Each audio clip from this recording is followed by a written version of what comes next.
Trace, when you were taking your lap, Pat Frymuth was kind of yelling, playing around, like "Don't go, don't go." It was funny. And I guess on a serious note, what kind of impression have you tried to leave on the younger guys, and what kind of teammate have you tried to be for them? Just someone that, they'll always be able to, look back on how I carried myself in the building, outside of the building, someone that they feel like they could be, or that was, a friend to them in a short time, or someone that they could look up to and be able to draw back on, how I watched film, or, how I was at practice, my work ethic and workouts, whatever it might be. Just kind of being that leader for the team, and that, at the same time being a great teammate, someone that they know that they can joke around with and have some fun with, and someone who's always having fun and enjoying every second of it. Do you leave satisfied? I think so, yeah. I mean, obviously there's things that I want back, and there's moments and opportunities that we missed on, but all in all, to be able to leave out of Beaver Stadium, especially like this with a win, yeah, I'm satisfied. The other game I wanted to ask you about was Minnesota, because that's when it didn't look good for the program. Mm-hmm. And you had the long diagonal run across the field. What do you remember about that comeback at this point? Memories are kind of funny, you redo them so many times that they're maybe not the way they really were at the time. Do you remember what it was like? I remember everyone booing us. Do you? Yeah.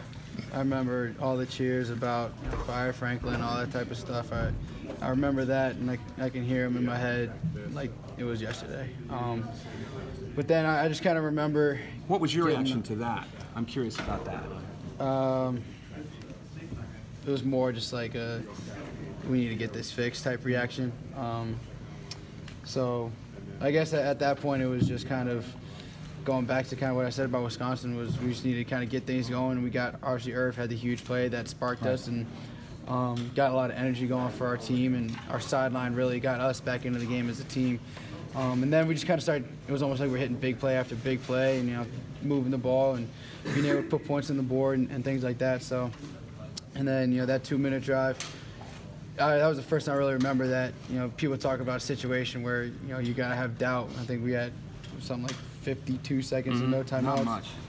And you couldn't have told one person on that sideline or in that huddle that we weren't going to go and either score a touchdown or kick a field goal.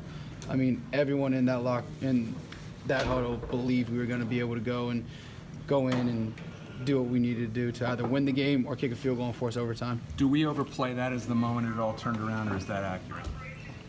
I think that's as good as any moment. As good as any moment, yeah.